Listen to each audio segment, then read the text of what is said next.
Hello, everybody. Welcome back once again to another Crew First Culture podcast. My name is Jeremy, and thank you as always for spending some time with us today. And look forward to another day with some good guests that excited to talk to. I got the fellas here from Bale, and I don't think it takes much imagination to know that we'll probably talk a little bit about some hose management, little nozzle talk, and all that. So today I got Drew McConnell and Blake Stinnett with me. And how are you guys doing today? We're doing good. Excited to be on the podcast. Yeah, man. Thanks for having us. No problem. Looking forward to it. I done quite a few leadership conversations, culture conversations, but can't say that really got much into the hose management and things like that. So that's really began to create more of a passion in myself with that area. And so I'm looking forward to really learning from you guys and seeing what you got to say and all that. So I appreciate you having you. So just to kind of get a little backstory, a little bio, it doesn't have to be, in depth, just whatever you want to tell. Give everybody a little idea of yourself and kind of where you're at, and you can go ahead and start with Blake. Start with me, man. Background. We going like all the way back, man, and just fire service? What you want to talk about? No, it's up to you. Okay.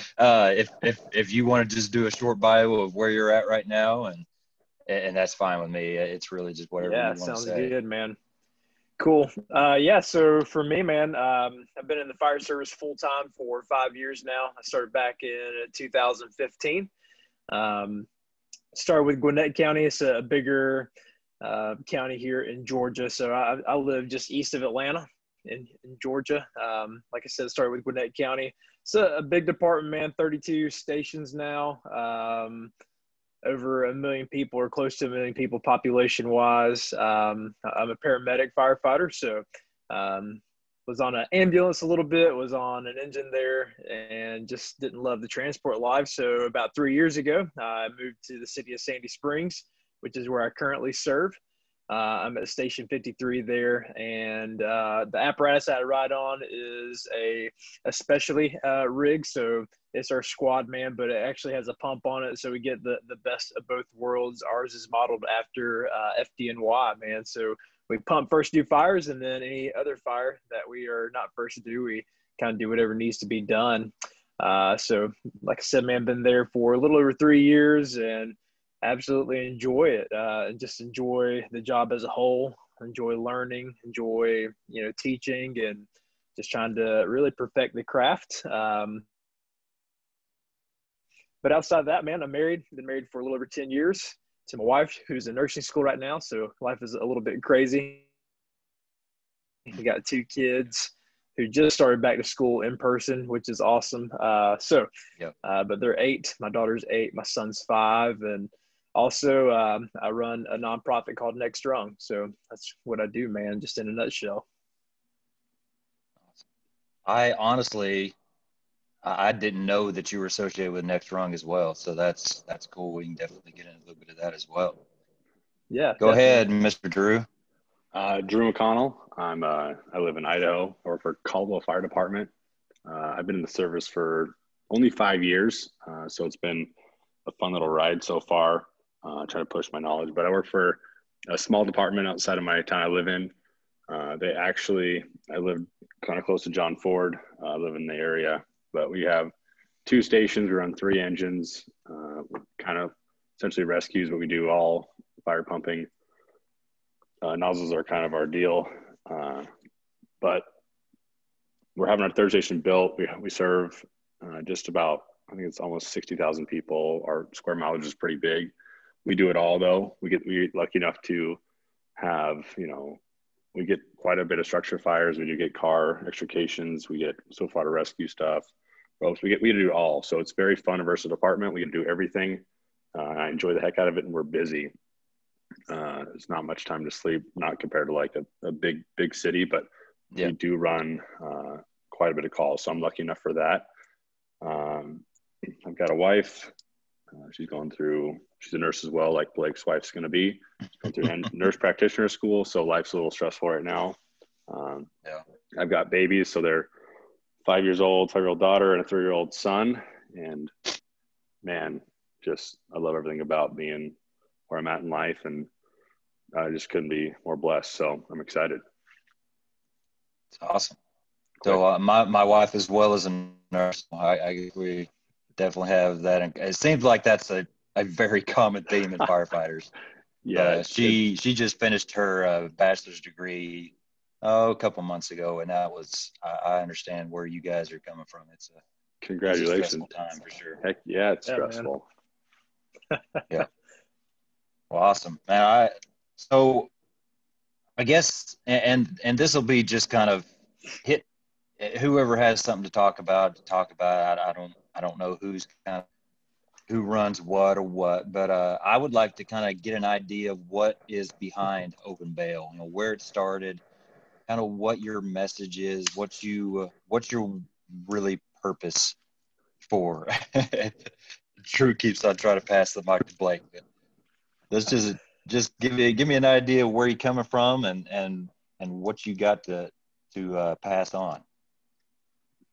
Yeah, I'll let Drew will talk about all the pump stuff, but I'll talk about origination and things like that. So I'd gotten to know Drew, man, a few years back. He ran a page and still currently has a page called Fire Reviews, where he was doing a bunch of different reviews for he's laughing, but he's doing a bunch of different reviews for fire products and stuff like that. So anyway, so I got to know the infamous Drew from Fire Reviews, and man, we just talked, and we met FDIC a couple of years back, hung out, and just kind of kept in contact. And I guess probably, man, it's been almost 2 years now, or a little over a year ago, really 2 years ago, that I started asking Drew. I was like, hey, man, I would just come up with these random ideas. Like, hey, are you ready to start another business? Like, do you want to make toothpicks? Do you want to, I don't know, like I would just throw random stuff out to Drew and just see if he was interested in doing something different. But anyway, so I would contact him or send him a text every, I don't know, 3 to 4 weeks and just say, hey, man, are you ready to do something else? And for about a year, man, he's like, dude, I just don't have time right now. And no. So anyway, man, I guess about a year into it, I finally sent him a text and it's like, hey, man, I'm ready to start something else. You know, I said, I want to do something that I can really express my love for the fire service and the culture of the fire service and training and learning and all the ins and outs of that. I was like, man, I don't know if you'd be interested in doing it. And he's like, you know what? He's like, let's talk about it. So we ended up talking about it. We took about a year to really put all the stuff together to come up with a name, a logo idea, and kind of where we wanted to head with that. Yeah. So anyway, man, so that's kind of how that was born and created, but it was more just me trying to find a way outside of Next Rung, because it's such a serious topic with the mental health issues that we face as first responders, that I could take and show my love for the fire service in the way of learning and teaching and perfecting the craft. So that's where all this came from. And yeah, so Drew finally said yes, and here we are today. So I'll let him talk about a little bit more of it. It consumes us. It's good. Yeah, Blake, like I said, just got after me a couple of times, led him through the online social media thing. I did currently run that page, but the big thing with that page was to get out there and kind of get my foot in the door and meet someone like Blake and the guys we've met. We've met some pretty great dudes through social media as well as you, which has been extremely a huge blessing to get involved and get the word out there. But yeah, I said yes to Blake, and we went through this process of all the logos you see. We didn't launch it for like 3 or 4 months. We'd been working every day, kicking our butts, trying to figure out what looks good, what's not screaming, and not in a bad way, but not screaming, I'm a firefighter, right? Because I'm not saying I don't want to say that, but I've got enough t-shirts and stuff like that too. It does say that on there, but if you just had the logos we have, it doesn't doesn't look like it's too much. So just something a little low key, and but essentially just to show love and then get kind of our word out there, because we have stuff in the background we're trying to do that's not just clothing, but clothing is a good way to get a voice kind of. So Yeah. I like, and I haven't put it out there, but it's kind of something in my mind is come for the merch, stay for the message. Yeah, absolutely. You get Such a great way to put it. get a little bit of a brand, something people like, something that looks good, and that will draw people in, I feel like. And then once they're there, hopefully they'll see that it's not just stickers I'm selling. It's not just shirts. There's a lot of meat to it. You know what I mean? So Absolutely. I definitely know what you're saying there. And Yeah. by the way, I love that the low key stuff you're putting out and everything. You got some great gear. So you're doing good. Thank you. Appreciate it. Yeah. Thanks, man. I was going to say, man, really the mentality behind Open Bale and kind of the meaning of it is, I mean, obviously the first time that you crack a bell and the force that comes from behind that, especially if you've been on the nozzle inside of a fire, man, it's one of those things that's a force to be reckoned with. And that's kind of the idea of how we view life, is just to live life wide open and to go at everything that we want to pursue and be a part of just full force. So that was really the mentality behind that. And also it just went really well, obviously, with the fire service and teaching and doing some of the classes and things that we hope to teach one day. So that's kind of the mentality behind that. Yeah. So, Drew, you've mentioned something about, you have the logos and the merchandise, stuff like that, but you have other things kind of in the background. What necessarily are you kind of referring to as far as that? So essentially, I know we talked about things we wanted to talk about on the podcast, but when Blake came to me, I told you about the company, there was more to be involved with it at the company. Because I said, we're not doing a t-shirt company. So we're not doing it. He's like, yeah, well, I guess we are. So here we are with a t-shirt company, but it's not just a t-shirt company. Like we said, I've already harped on that, and so is Blake. But what we're doing behind the scenes, me and Blake and a couple of guys we have on our crew, is really pushing to bring something that people haven't seen. They have seen it, but they're in a different way, trying to teach hose management, but not so much hose management as it is like understanding it and how every nozzle works. And so guys will see these Open Bale logos with smooth bores on there and they go, oh, they don't like fog nozzles. It's not the point of that at all. It's just, I like the way it looks. So does Blake. I'm going to like that look. But just understanding, I'm not condoning just going to smooth bore or whatever. I want you to understand each nozzle, whether it has to be a fog, a smooth bore, and the fog is based on like slick gallonage, fixed flow fog, whatever it is. I just want you to understand your tool, and bringing something to the table that we have here is going to be really exciting and fun, but it's been in the works for quite a while now. I've been lucky at my department to have guys who like actually love talking about numbers and reading these boring long UL studies and going on testing stuff and just being like, not be afraid to be a fireman. Because, being a fireman on shift is like, why do you need to go do that? Or we'll do it on the next fire. It's like, can I just do what I'm getting paid to do? Like, can I do it? Can I go study, some medical stuff or whatever? It's that kind of love for the service that I think is cool. So bringing that to everybody, but just clarifying that it's a nozzle class for understanding everything, but very hands-on. So yeah, I don't get too much into detail on that. No, that's great. And off the radar. Go ahead. Yeah. No, I just say we're trying to keep it off the radar for now. Well, it's out now. It'll be good though. Yeah. Well, I personally love kind of that mentality, and it was basically brought to me by my driver on my crew, Justin Mann. Is he just has a true love and passion for the details. He obviously loves to train and just being involved in whatever as far as training, but it goes way beyond that. It's not just going out there and doing it. It's learning, what nozzle reaction is. Learning that you can't just stick any nozzle on any section of hose and get the full benefit out of it. And, Absolutely. you know, knowing those numbers, like you said, and man, it just kind of, once you get into that level of training, I think it's so far above and beyond just normal.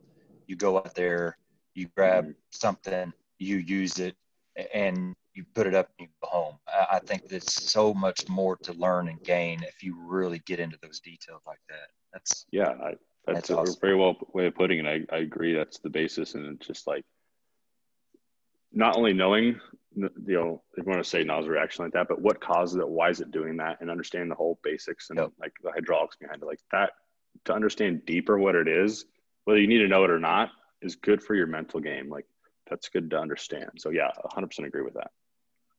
Yeah. And just the comfort level, you know, you get on a hose line, and if you haven't been on a hose line in 5-6 months, you know, you don't know what it's supposed to feel like compared to what it feels like. You could get on there if you're somebody that does it at a good rate and feel, man, it's not flowing what it should be flowing. And, you know, there's something off. It's being over pumped, you know, whatever. And it's just funny how you can start learning those. It's almost like your body learns that type of feel, and it's cool to kind of get in and get that going.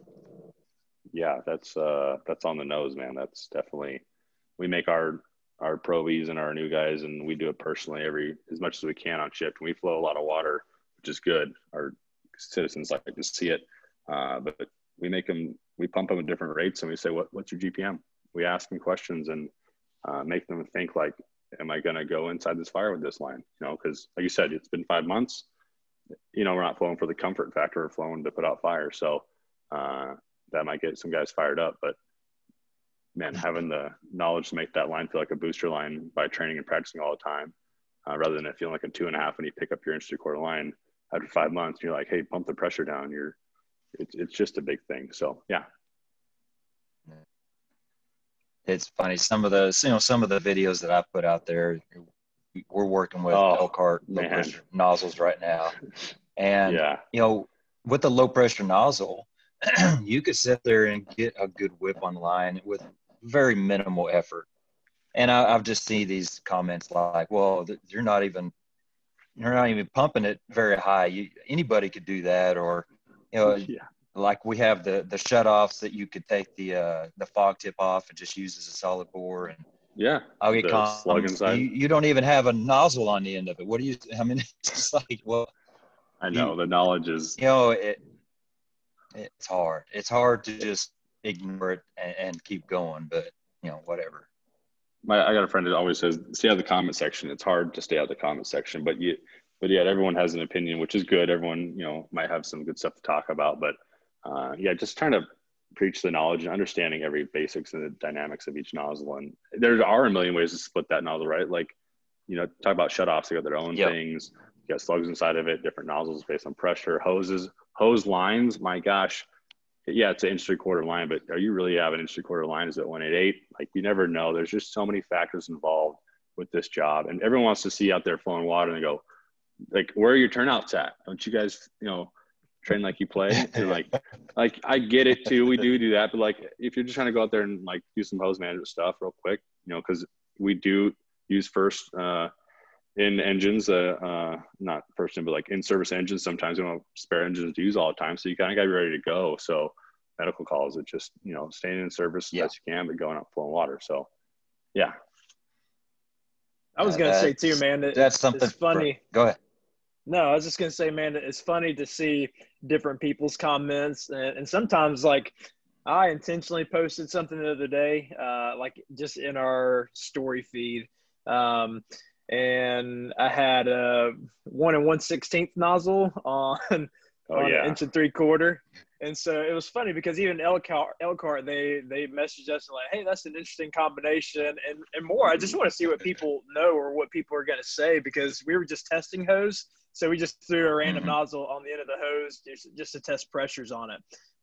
You know, but it's funny to see, man, like some people are going to reach out, you know, and they really are knowledgeable, and they're going to try and learn you, I guess. And then some people just don't say anything. They just, give a thumbs up and stuff like that. So it is funny to watch the comments sometimes, but sometimes it'll piss you off too. So it's just like, you got to tread it lightly and just, do what you're going to do. And that's the thing, man, is there's so many different ways to do stuff and to do it effectively. And it's just trying to figure out, what's the best way for you, or, what you do at your department, within your station, within your crew. I mean, there's so much personality that you can give stuff.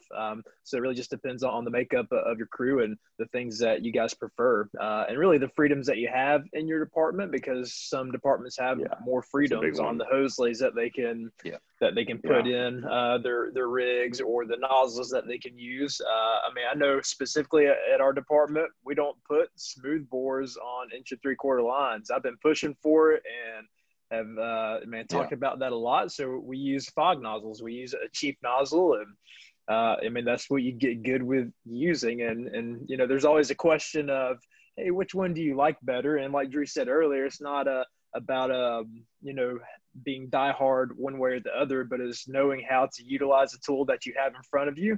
And most of the time, man, departments have more than one nozzle, so it's just knowing how to use each one to the best of your ability and being comfortable, with what you're using, because that's what's going to be between you and that fire. That's your lifeline, and you should know everything about it. Yeah.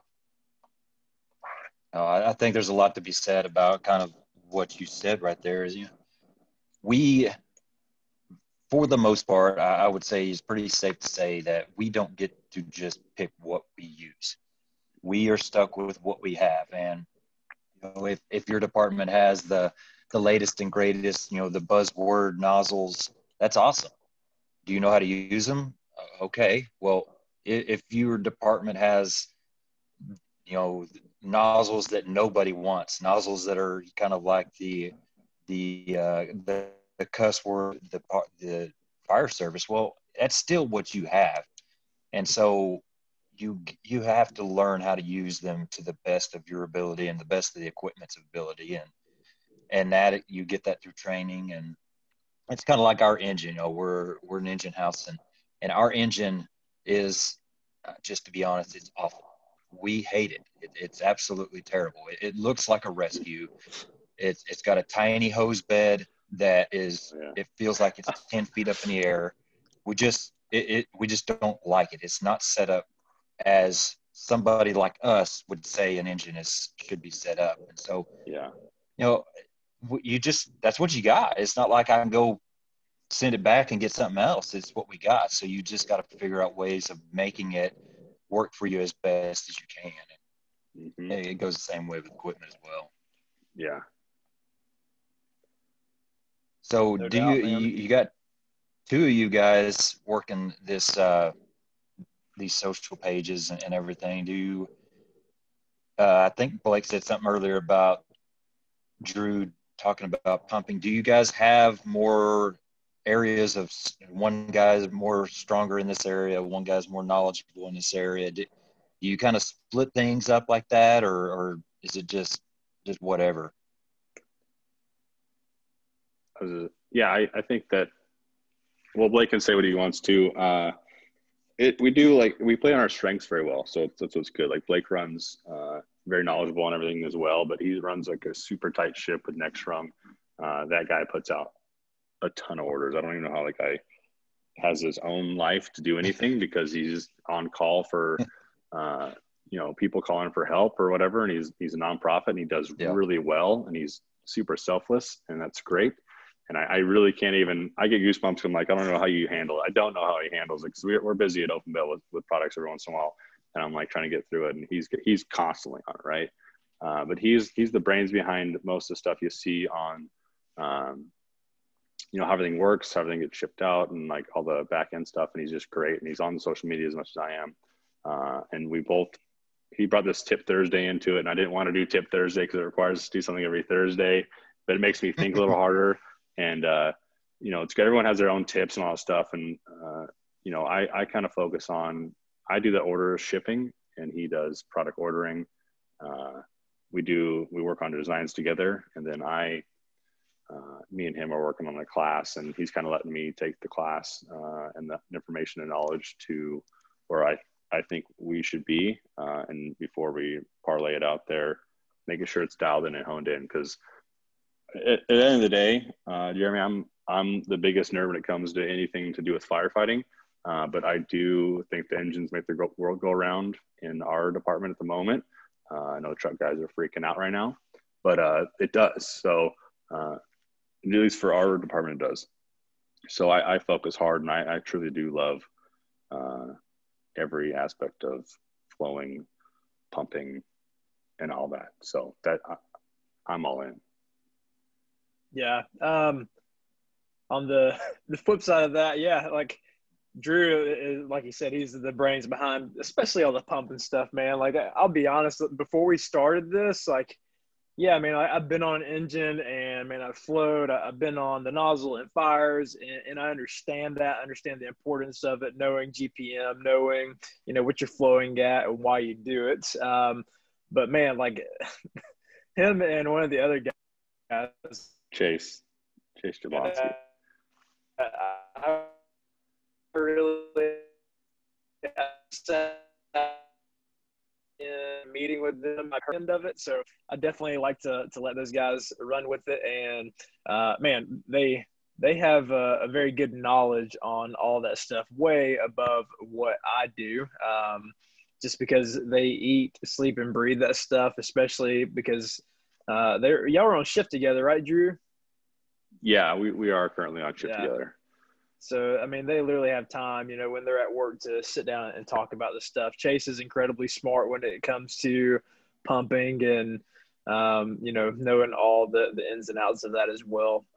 But, even with the idea of open Bale, I mean, we still plan on teaching some other things other than just nozzle stuff and things of that nature. So that'll probably be where I tend to shine a little bit brighter on that aspect of it. So that'll be fun as well, man. Just doing some different stuff to add in on top of the nozzle work that we're doing. And it's not another nozzle forward class, let's just put that out there. So that's not what we're going to be doing. It's going to be different and unique, which will be a lot of fun. And, so just throwing some teasers out there, but it's definitely not that. There's going to be a lot of different aspects involved in it. But yeah, man. So on top of that, those guys are incredibly smart and knowledgeable. Like I said, I mean, just sitting down and listening to their conversations, I learned so much from them. And I'm just excited to learn more from those guys as well, and excited to be a part of it, and excited to see what other people are going to learn from them when the time comes for us to open up a class that we start teaching and getting some hands-on some stuff.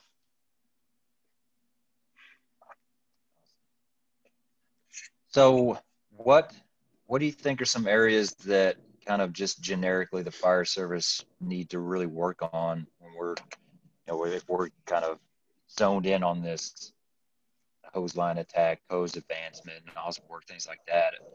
Are there particular areas that you feel like really need to be addressed? I think we're addressing them daily in our, like we keep saying, this class is going to drive people nuts, and my guys are going to laugh at me, but just knowledge. And I think that I think you've talked about it before on your podcast, and people talk about this too. Nothing like we're saying is new. It's not reinventing the wheel, but why is being a fireman not okay to be a fireman? Like, why can't I be one on shift, right? Like, why can't when I go home, go do this? Like, I'm up every night, probably. You can ask my captain. He's like, you got to get some sleep, because we don't sleep at our station for medical calls. But I'm up till about 1:30 every night, like reading old fire literature from like the 1920s, from now. Look, Andy's included in there, like Lloyd Layman stuff, just to see what his thought process, like just a bunch. Like I got this thing, like all these downloaded books that I read constantly. I just need to know. But I think that the physical fitness aspect of the side of things, you've already addressed that as well. I agree with the comments on that. But the reason why I train, and people think like he's just training to train, right? Like, or whatever. I honestly train, and I think this should be on shift for everybody. So I'm worried about something popping up. Like we always say, having the biggest fire of your life. And then not knowing how to do it, and then having someone get hurt, or my life as well. So I think not putting somebody down in any aspect. If they want to hang out that day, that's fine. If they want to go train that day, go help them, go be a crew. Just be a crew. Like, I love your podcast because it's crew first culture. That is such a huge statement in the industry, that if your crew does not get along, you don't want to be the station. You don't want to show up to work. You don't want to be there 48 hours. If you're doing a 40-hour shift, is a long shift in a station with 3 or 4 guys that don't like each other. So just having that common ground, I think that is huge. But as far as tactics and all the stuff involved is understanding. And I know it's a broad way to say that, to say understanding, but we could go forever on understanding and then pushing limits on what UL and what you're seeing online as far as, you know, these statements such as drop and fall, right? Like when you bring things up like that, guys will either like be excited to hear about that, which is, you know, you hope to hear that, because I don't know everything. I don't plan on knowing everything. I'm just talking about it and learning it to reiterate it for the new guys. Because you can talk about tactics back and forth, and every department has their own tactics and their own command structure. And gosh, it can go forever on those kind of things. And everyone's got good and right reasons why they do those things, right? Based on staffing and, you know, area and what the conditions are. But yeah, I don't know. I don't have a huge answer for that one. I know that's a good question, Jeremy, because it's so broad, but I don't. I think that just loving your guys and willing to do anything and go out and train and just lift everybody up is a tough thing to say when everyone's on the same team, but it does happen, and we're all brothers and sisters as well. So this happens. We all have stuff going on. So that's my answer. If it even answers it. You got anything to add to that, Blake? Yeah, man. You know, I think it really is depending on your crew and your station and really the department you work for, because everyone's got the things that they need to work on, I guess. You know, really as a whole, I think it's just really diving into the brotherhood as a whole, and brotherhood I encompass the women as well. But you know, it's really just diving into that and embracing that stuff. I think that's important because, and like you said, if you're at a station and you guys don't get along, whether it's a 24-hour shift or 48 or however many shifts you're doing, man, it gets really drawn out, and it makes for a long day.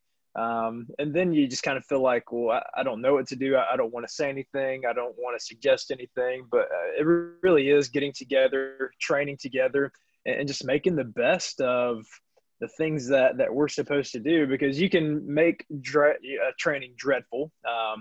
You know, there are some times where you just, oh man, I don't want to do this today. But man, like once you get yourself out there, you just push yourself to say, hey, like no matter what, this is what we're going to do. We're going to meet together at this time, and we're going to get this training done. And, you know, then you have the rest of the day to kind of do your things. But I think regardless of your mentality of like, I'm here to train, and we're going to do something, you know, once or twice today, or maybe 3 times, or if it's just a set time aside each shift that you do something, man, get out there and do something with your people, because it builds the camaraderie. It builds, man, those relationships that you should be building together. And it gets people excited, man. I know when I'm doing stuff, or when I hear about other people training, or I'm listening to a podcast, or I read something, like I want to get out and I want to go try it. And I want to be a part of it, because I want to see how I do with it. I want to see how my crew does with it, and see what we, you know, need to work on, or, you know, how well we're doing with certain things. And every crew has strengths and weaknesses, and everyone within that crew as individuals also has strengths and weaknesses. So it's good to know where you guys stand on that stuff. But if you're never training, you're not putting your hands on stuff, man, you're going to get stale. I mean, it's just all there is to it, unless you're just going to that many calls to where, you know, it's just like the back of your hand, which there are some departments that are out there doing that. They run so many calls that, man, they don't have enough time to train, but it's okay, because they're running legit calls a majority of the day. But for most of us, we got to get out there. We got to put our hands on that stuff and just build those relationships together. But I think that's where relationships are really built well, is, you know, while we're doing training, And then also just sit around talking, drinking some coffee and passing that stuff back and forth, knowledge, stories, things that we've done and been a part of. So I think as a whole, we're doing okay. I think we could do better. And that's just, speaking for myself as well, there's always something that we can do better at. But when it comes to learning and training and things like that, like Drew said, it should be okay to be a fireman. It should be okay to be in love with the job and someone not look at you like, oh man, you're an overachiever. You're just, out there just to, make us look bad or whatever. But typically it just goes back to, it goes back on that person because they're feeling guilty or whatever it may be. And that's why they make comments like that because, they're not doing what they are seeing be done in front of them. So it kind of offends them, I think. Yeah.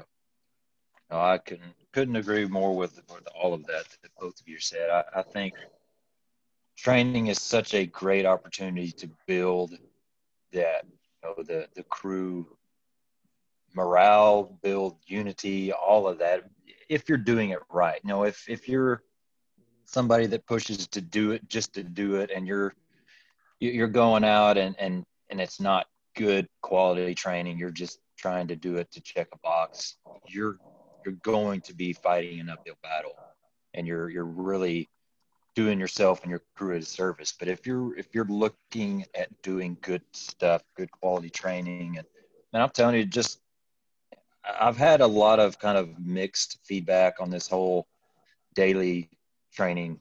I put a schedule that we run with our crew of each day has a particular category of training that we do. And, I've had a lot of good feedback, and I've had some iffy feedback as well. And I think that iffy side kind of perceives it maybe not in the way that I do. Really, that daily training, outside of just enjoy doing it, I think it's more of it's a tool to get my crew culturally where I want to be. It just helps us to engage. It helps us to keep morale up. It's just a good way to do that. But even if it's just a weekend, or if it's a weekend and we're just sitting down and watching a 30, 45-minute YouTube video on some class, or, whatever it is, and pausing it every few minutes to actually discuss what's going on, discuss how we would do certain things. And that right there is awesome training to me. I really enjoy those times, because even the people that aren't so engaging in the physical stuff seem to be more engaging in those times, to where, they really allow themselves to open up. And that's awesome to me. And I consider that a good day of training right there. If you're getting in 45 minutes to an hour of good conversation and learning and all that, it's good stuff. You can't go out there and pull a hose for 40 or for 4 hours. You can't go throw ladders for 4 hours. You can't do all these things, rope rescue, extrication, water rescue. You can't do all these things inside of a 48-hour period. Even though we have 48 hours, it's not the same with our normal daily activities involved. But like you said, videos are pretty impressive. And our department requires probationary guys to give PowerPoints. They have to come up with fire attack, everything under the sun we do. But one thing they do LODDs. And man, some of the guys lately have been putting out some pretty awesome LODDs with scenarios and how it affects our department. And some of the videos that they found that incorporated, we just had one the other day that had a UL based on the Washington, D.C. Was it Cherry Fire? Anyways, it was quite interesting to sit there for. It was only 17 minutes long, but man, the information they packed in there on communication and all the things involved that you already know about is such a good thing to just hone in on for your crew. Sometimes you just kind of maybe forget in the moment, or forget it was there. So yeah, I think the video side that you're saying, Jeremy, that's huge. It's great. You can kind of relax from the day and still get some stuff in. So yeah, definitely. And we did, we'll do that as well. We'll pull it up and like, hey man, what are you watching? We always call it fire porn. So that's one of the things that we love to do, man. And like you said, it creates great conversation, and it creates food for thought, especially if you've done something like that that's similar, or you just ran a call or whatever, man, it just kind of preps your mind, preps you for looking at, what to expect, or, man, there's always a reaction to someone's action. So like, what is the reason for this, and seeing that stuff. And then, after looking at those videos, if you have time, or maybe it's the next shift, like, hey, we just watched this video. Now we're going to go out and we're going to, put our hands on it and train over this and make sure that we're doing a good job with it, or to see where our weaknesses are so that we can build on that stuff. But man, people put out some incredible videos. There's always some good stuff to watch. And, being able to watch it from an outside perspective, it gives you a new perspective as well, because you're seeing things in the way that people go into a scene, or they're on a fire and they're working and they're doing different stuff. So, man, it really is good. I like it too, because I learn new things and see different things that I haven't thought of before, or man, it gives me an idea, and I just run down this rabbit trail with some different stuff to be able to do, which is always fun. So like you said, man, if you can't get hands-on, especially that day because it's been a busy day, at least, sit down and watch a video together and talk about that stuff. And, like you said, pausing that video and having that interaction is key, because we can all sit down and just watch a video and just kind of not pay attention or be on our phones or something like that. But watching that video, pausing it, having that interaction and getting some good, legit feedback is going to be better than some of the things that we could do just sitting around and watching a video, or just kind of dozing off or watching our phones. I've been guilty of that before. So yeah, and something else that chances are when you're watching these videos or whatever it is you're kind of absorbing, it's not going to be parallel to your department. They're going to have, it's going to be a bigger department with 10 times more people than you have on scene, or whatever it is. But that's just another chance to say, okay, they're doing it this way, we can't really do it that way, so how would we be doing it, and what are our options, and all that. So I just think that there's so much we can do out there. And okay, if it's a freezing cold day and raining, nobody wants to get outside, it doesn't mean that there's not something to do. Or if it's 110 degrees or whatever. And so just getting out there and learning and growing a little bit every day, that's all I want. And I hope that I can kind of bring people along with me to really start to feel that way as well. Yeah. So you talked about your class. Do you guys have anything else kind of on the horizon? Anything kind of coming up, or is that really the focus right now? It's awkward. The podcast is funny because you got to watch us look at each other on Zoom over here. Who's gonna go first? What we're at with it, because we have a bunch of conversations throughout the day, and our lives get busy like everyone else's does, and we have to coordinate back and forth, as anyone knows how a partnership goes.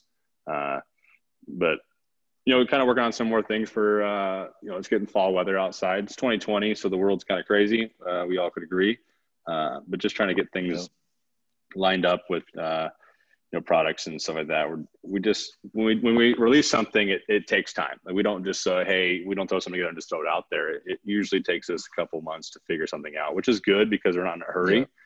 We sell things out all the time. People are like, where's we got more stuff? I'm like, yeah, well, we got, we're trying our best to come up with things. We're kind of doing one-off stuff too. But yeah, I mean, other than that, just being who we are, and, parents and firemen and husbands and, handymen and whatever we need to be at home and stuff for our wives, because there's always a list from them. It gets busy, but I think that, we're going in a good direction, and we're focusing on those things currently, and still been focusing on them. So I don't think people realize how much goes into running an Instagram page or multiple pages or whatever it is. Just not that everyone doesn't, but consistently trying to make content, as being a podcast, It's tough getting lined up a schedule. Our scheduling was tough, right? There's 2 of us in here, well, 3 total. It's a real pain, and we had a last minute issue, but we got it worked out.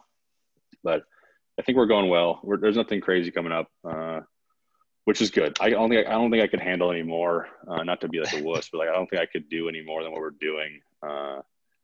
Just doing it consistently well. So Blake might have something on his mind to say, but I don't think I am. No, I mean, that's kind of where we're at, man. Because people have asked, what's next, or is this coming soon, or what's the plan? But we just want to do it well. We don't want to rush into it and just throw something out there just so that we can, I guess, put ourselves on the map or anything like that. So we want to plan it out well. We want to make sure that before we do our first class, before we go in and we talk to people and we get hands-on, that we have a really good understanding and that we're all functioning well together. So that's kind of where we're at, is just in the planning phase. And 2020 has been a good year for that because, I mean, really people are just now starting to get kicked back off. So I'm always kind of wide open and like ready to hit the ground running. Yeah. So I have to trying to pull Blake back on the reins. You got to like pull him back. You're like, dude, I need to like finish digging this hole over here. And you got 17 more out there. I can't do it. But people need to know that these people who truly do like these social media pages, like Blake with Next Strong and us with this, is that we're not doing it because, of fame or whatever it is, like, or to like show people we know. That's not the point, and it never has been the point. And I think when people misconstrue that as being what we're trying to do, or anybody else is trying to do, they miss the mark so hard. It's just like what you're trying to do with your podcast, like getting information out there. Not that ours is anything important right now as far as what we're doing, but compared to the guys you've had on, the studs before, it's just getting out there, let people have it, because I'd much rather see what people make mistakes on or what works well for them, and then rather than me trying to figure out, fumbling over myself constantly. So these pages are definitely not for fame, because that's such a thing to say, like being Instagram famous or whatever. That's yay. I don't know. We don't make money on, like, none of us are making money doing this, right? This is our own time doing it. And so just the love of the service, doing it for the guys and the sisters is the whole reason. That's it. So. Yeah, no, and that's really the coolest part is like Drew said it. And just, I guess, to throw a final thought on that part of it is just being here, man. Like you said, it's not for us, and like, we just want to be here. We want to interact with other people. We want to help teach. We want to help, instruct others on what to look for, and, just things that we have seen, that we have learned, and that we brought to the table. And there's so many different groups and so many different training pages. And there's enough wealth and knowledge out there to last people for years and years and years. But it's just, our take on it, what we see, what we find that is important, and us just wanting to share that and have some fun with it. And really, at the end of the day, it's building those relationships and just making an impact in people's lives. Because really, as much as we may be able to impact their life, it's going to be the same for us, us meeting them, hanging out with them for the duration of the class, and just getting to have some fun together.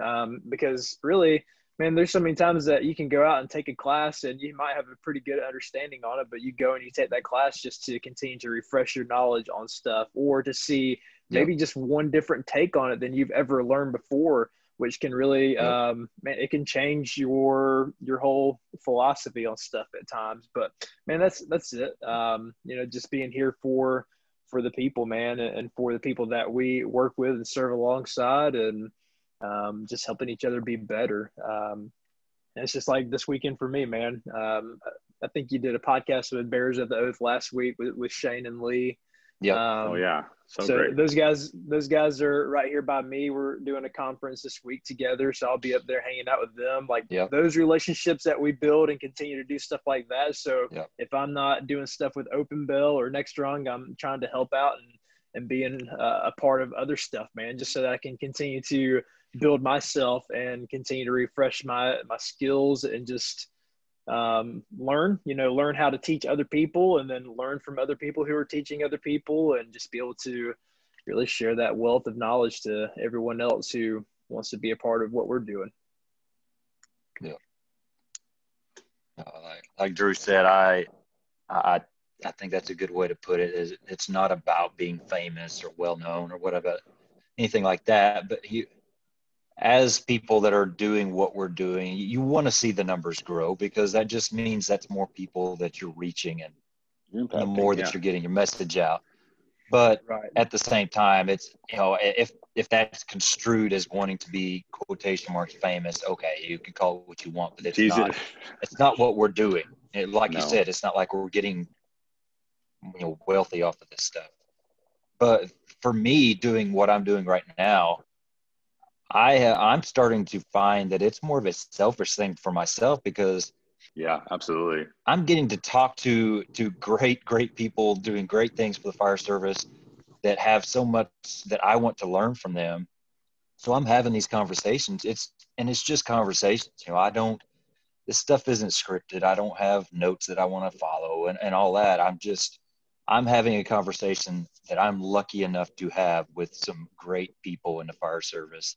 And then I get to share that with everybody else. And hopefully there are people that get as much out of it as I do, but I always leave these conversations with so much learned, and it's just, I just really enjoy doing it. I'm glad you think that, because literally you're just doing it for you. Like, you're doing it for you, essentially. At the end of the day, it's just you, right? Because no one else is pushing you to do it. It's just Jeremy. That's your podcast, right? But the people you meet and the guys you get to see, and you're just recording it to put it out there. But other than that, it's basically for you. But the networking involved, man, behind the scenes on these pages with these big players is so awesome, because everyone's so nice and everyone's on the same page and everyone's pushing for some good stuff. So I agree. It's funny you say that, because we feel the exact same way. But I would say that having these social media pages is more stressful in your life, right? Because it's not like, oh, famous. It's like it actually adds more stress onto you, because now you've got people who want to see stuff and want to be a part of it and message you and be, you basically have a customer service basis. You want to make them happy. And man, I would not say it's easy peasy. It's way more stressful. I'll tell you that. You would probably agree. And that's, when I first started it was very just kind of whatever, I would put out 1 week 3 episodes, and the next week I wouldn't have any, or one. And so, with some mentoring from other podcasters, I've learned to get on a schedule. And now that I'm on a schedule, it adds that, oh crap, I got to have somebody lined up, and I got to do this, I got to do that. But again, it's worth it to me, because I can do it in a way that, like right now, I'm recording when my wife's at work, my kids are at school. I'm literally the only person here.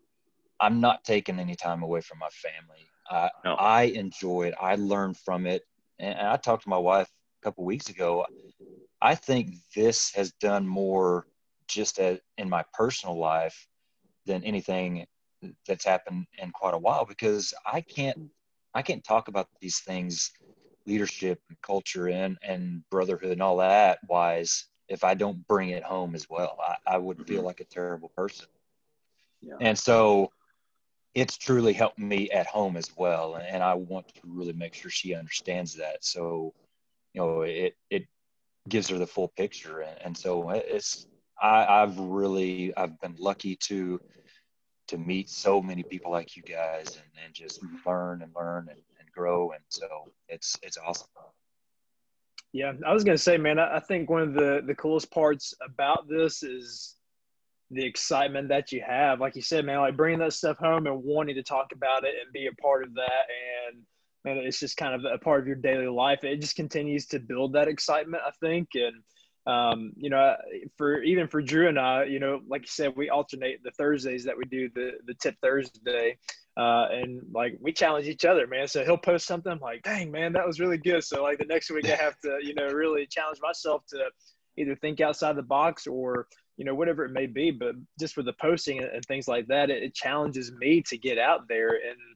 And the same with you. Like when you hear the excitement about doing stuff like this and talking with people, man, it makes me want to be better at the job. It makes me want to really man, do more than just showing up and doing the job, but really just having a sphere of influence and impact so that, at the end of the day, man, like we know that people are excited about doing this job, because if we aren't excited, man, just like with any other job, you see it just kind of die out. And I don't want that to ever happen. I want to rekindle, man, that fire, that passion that's burning with inside of people, because, for so many years or months or however it goes, man, we are excited to show up to do the job. But just like with anything else, man, if you don't continue to rekindle and add more fuel to the fire, it's going to burn out if you don't do something. So there's got to be something that you do to make yourself excited about the job and excited about the things that you do.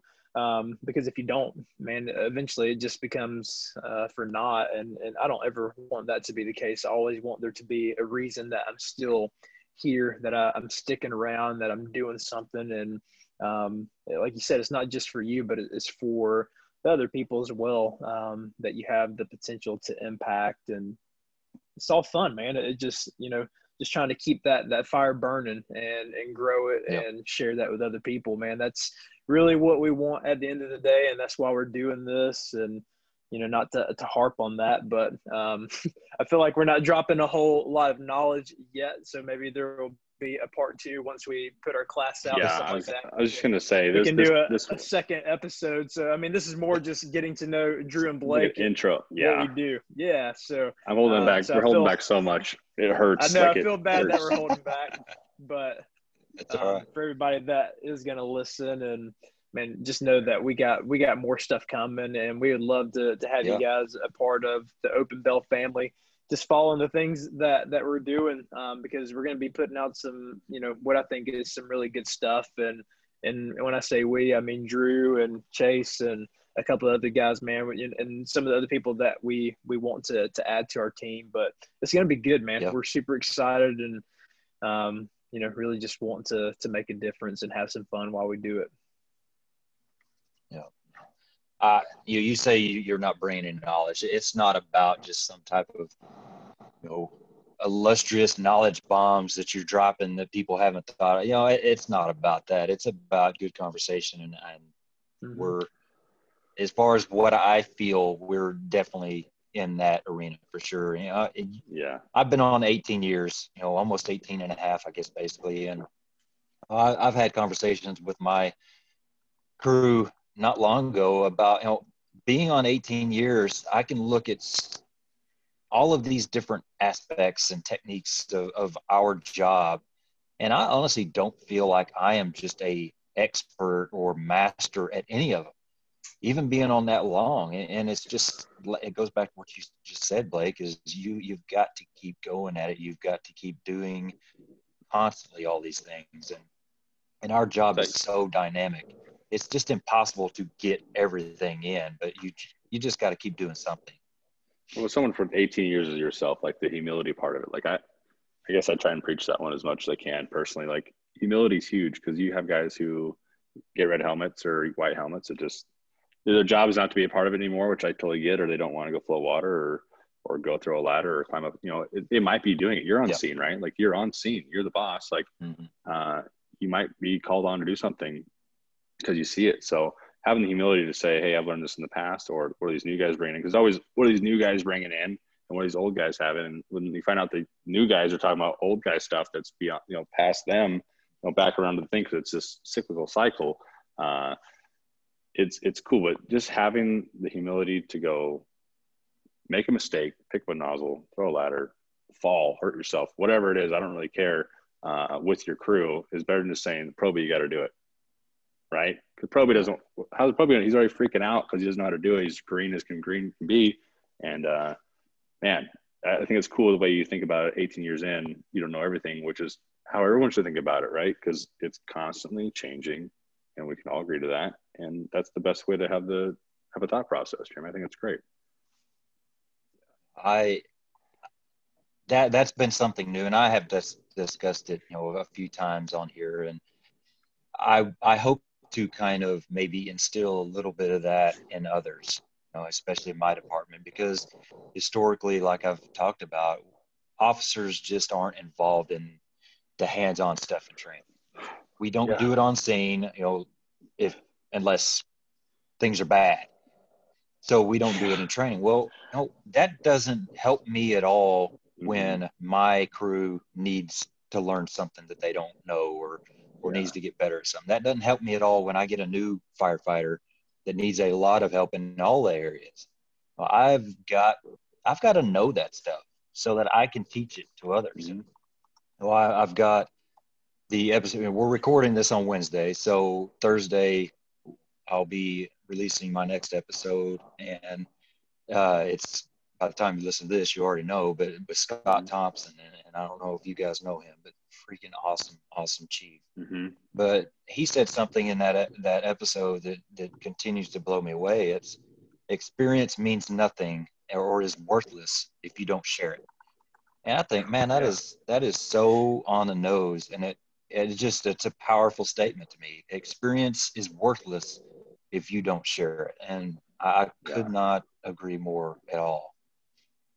He's at the Colony, right? Is that him? Yes. Yep. Yeah. He's got a super great name for himself and what he's done for that department. And some of the guys who I know the guys from that department, like, he's awesome. Like, especially with everything against your back, like, I'm excited to hear that one. I didn't know you got him on there. You have such a pretty amazing cast of people you have lined up that are saying yes to this. So that's way cool. I keep asking and I keep saying yes, so I can't.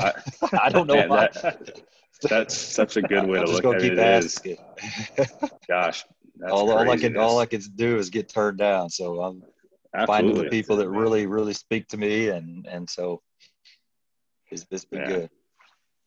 Crazy. Well, Blake, I want to definitely give you a chance to give Next Rung a plug. Like I said, I honestly didn't even tie the two together, so definitely want to give you a chance to say whatever you want to say about it. I know it's amazing service that you're doing for the fire service, and just whatever you want to spiel out, and go ahead.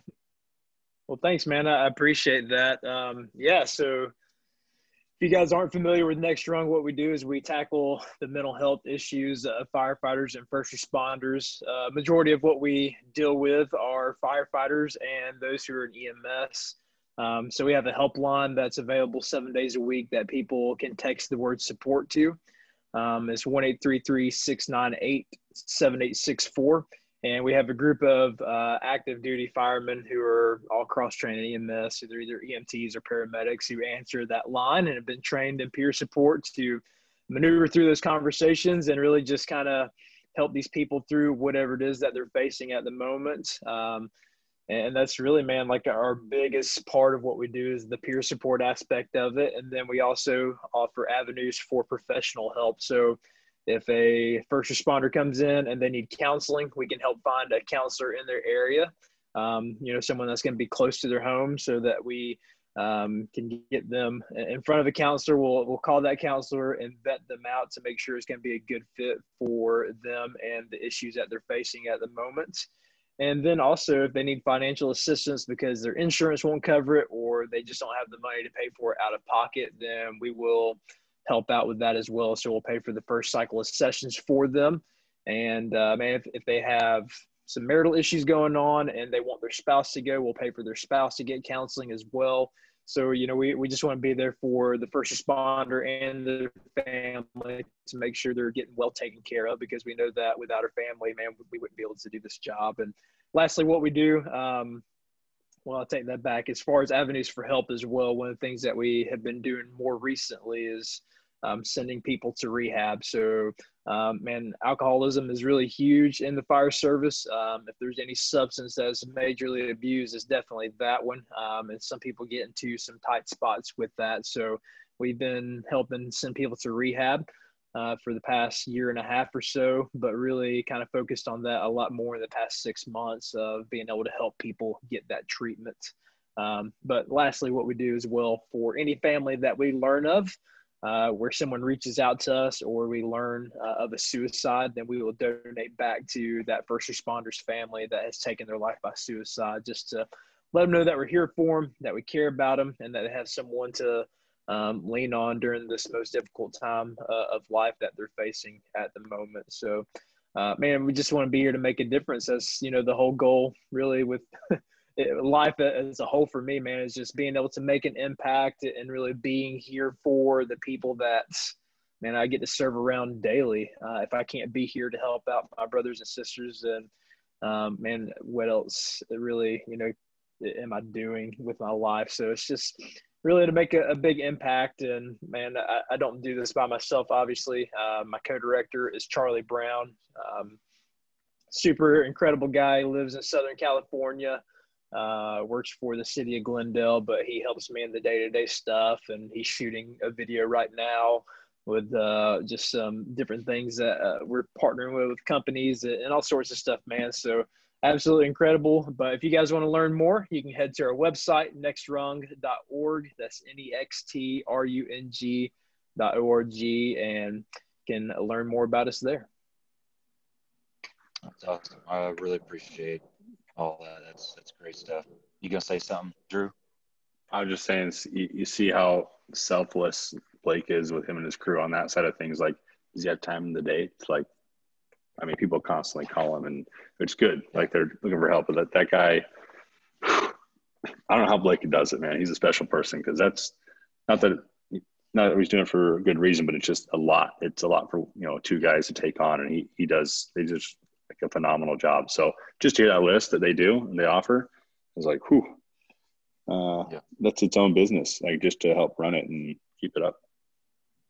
Yeah, that's awesome. Like I said, I appreciate what you're doing for the fire service. It's truly amazing. So definitely, if you haven't heard Next Rung or haven't checked them out in a while, go check them out and see what they've got going on. They've got some good merchandise to purchase as well. I'm sure that will help their cause that they got going as well. So, absolutely. Brothers, tell us where people can find you, get a hold of you if whatever information you're willing to give out, and so we can get a hold of you. Yeah, so we're on social media. We're on Facebook. We're on Instagram.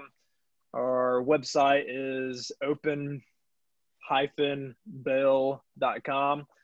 So that's where you can find us, but that link is in our bio.